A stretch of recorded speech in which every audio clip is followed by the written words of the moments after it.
Hey there gamers, DreamcastGuy here, and today we're talking about the Nintendo Switch 2 because this thing continues to get into so much drama, but today Nintendo has officially replied to the Backlash, but their response, it's honestly kind of pathetic. So, of all the issues with the Nintendo Switch 2, the bad emulation, the lack of good launch games, the poor quality screen, there's been a lot of issues with it, but one of the things I think people have been the most vocal about, something that Nintendo felt the need to reply to, is the game card key issue, which is that historically, when you buy a Nintendo Switch 1 game or a Nintendo Switch 2 game, it would be physical. It'd be an actual thing. You're paying $70 or $80 for this cart, for some cool art, for a box, and when you put it into your system, it immediately works. Literally, you pop it in and you can just click it and it says, hey, are you ready to play? Hell yes. That's it. This is the entirety of it. There is no install. There's no internet connection required. This is a future-proof product. Now, the problem has been that with the Nintendo Switch 2, 70% of the entire library is not real. It's fake. None of them exist whatsoever, meaning the fact that a lot of these games that historically have been great for physical collectors, now the boxes are essentially fake. And thankfully, people have been voting with their wallet. There's actually been a measurable decrease in Nintendo Switch sales. People aren't buying these Switch 2 game card keys because why are you going to buy a game that isn't actually there? Why are you going to buy what is basically an empty box for full price? Well, this morning at 2 a.m., there was an investor briefing where Nintendo basically sat down with a bunch of different people that pay the bills, and they're allowed to ask questions. What's the future of Nintendo's plans? And somebody actually asked, hey, I have been investing in Nintendo because you guys do great physical games and make great profit, to be honest. What are you going to do about the crazy backlash? What are you going to do about the fact that people are measurably not buying third-party stuff? Let's take a look at the reply and a lot of the angry responses, because Nintendo basically said they'll get over it, and people are not thrilled. I hope you're having a great day, and if you could please give this video a like and subscribe if you haven't already. Now, the original inspiration for this video is that I'm noticing that anytime you mention that something is a game card key for Switch 2, it's met with immediately backlash, because a lot of games now are in this spot where stuff that's upcoming, Little Nightmares 3, I like Little Nightmares 1 and 2. I'm not sure how thrilled I am about Nightmares 3.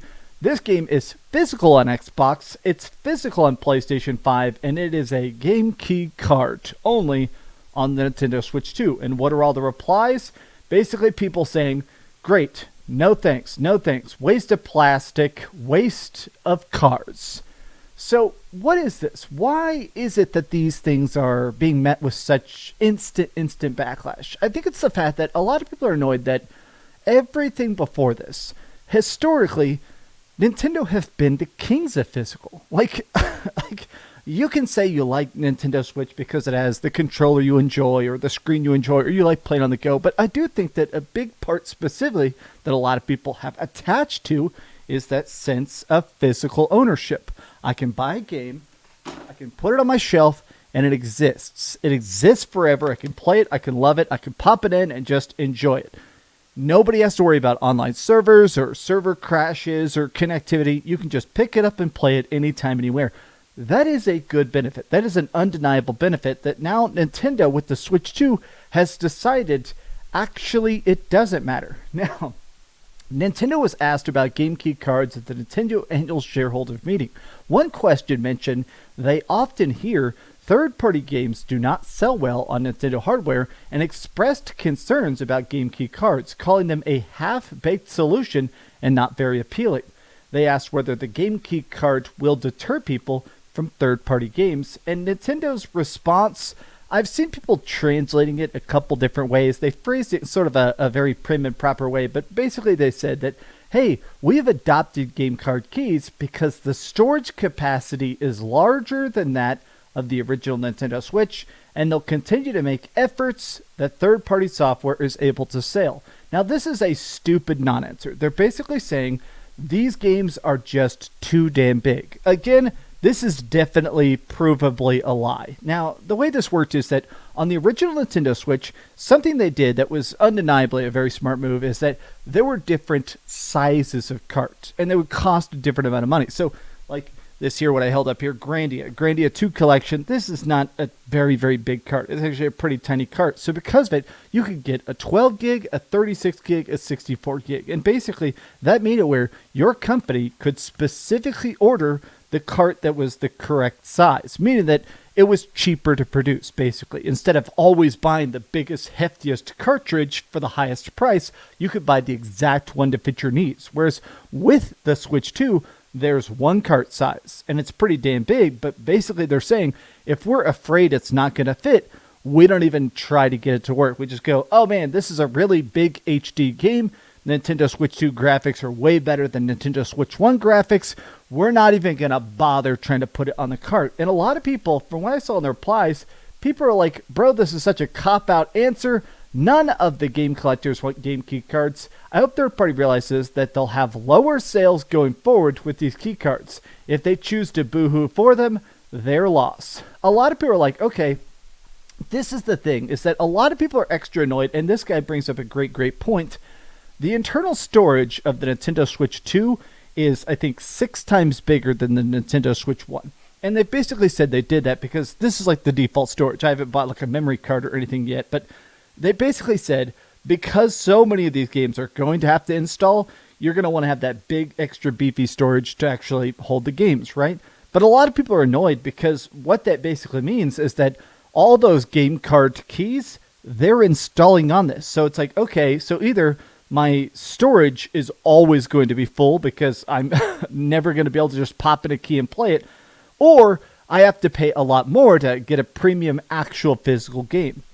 Now, I want to take a look at this because I have seen stuff like this. This is Does It Play? I've recently become a fan of this account. It's an interesting account where basically it is people that are curious about what tech, specifically in the gaming space, works without an internet connection. If you buy a $70 PlayStation 5 game and pop it into a PlayStation 5 that's not connected to the internet, how far can you get? How far can you play? How much does the game actually physically exist? They've even been doing this with hardware. They basically are one of the people that figured out basically your PS5 Pro is kind of a brick without an internet connection, which obviously sucks. But they said this tells you a lot that they're evading the question about game key cards with that nonsense about storage space. Could have kept code in the box then, and no, being consumer friendly with the resale lending option wasn't the either. They would have milked that for the PR with no end otherwise. Essentially, they're saying that this is the thing. Nintendo realizes it is a problem. Undeniably, the fact that they're even talking about it publicly, they know this is a problem. But I also feel like it's to me, it's so disrespectful to their specific fan base. Like, I know some physical PS5 collectors, but not a lot.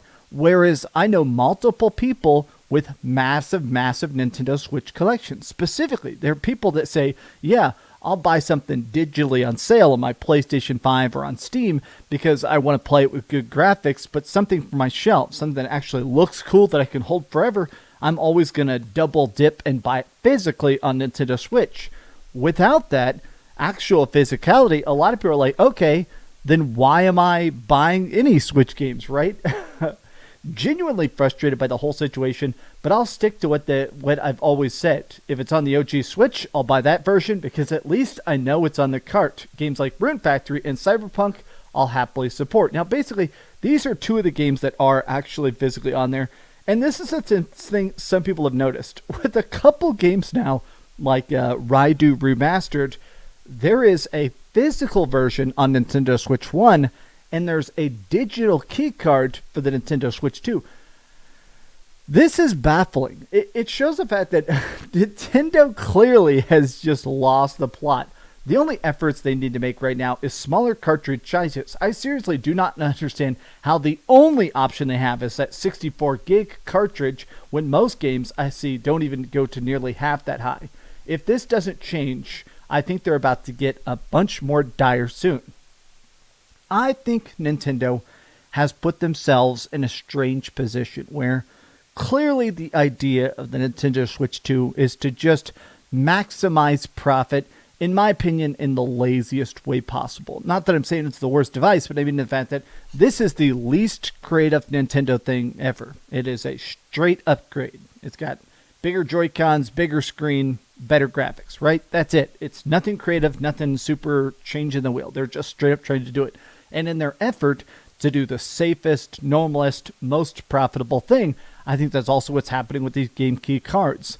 We're not going to bother developing multiple tiers of game card. We're not going to bother with all that stuff. We're just going to say, buy it digital or buy it physical. But the physical version might still be digital. And if you don't like it, well, we know you'll still just eat it up. And to me, this is actually pathetic.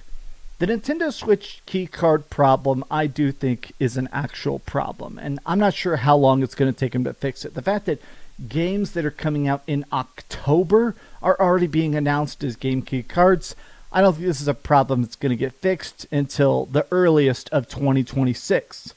And to me, it's BS. These are some off-the-cuff thoughts, though. How do you feel about the Nintendo Switch 2 game key cart problem? Tell me your thoughts in the comments down below. And if you enjoyed this video, be sure to give it a like, subscribe if you haven't already, and please keep dreaming.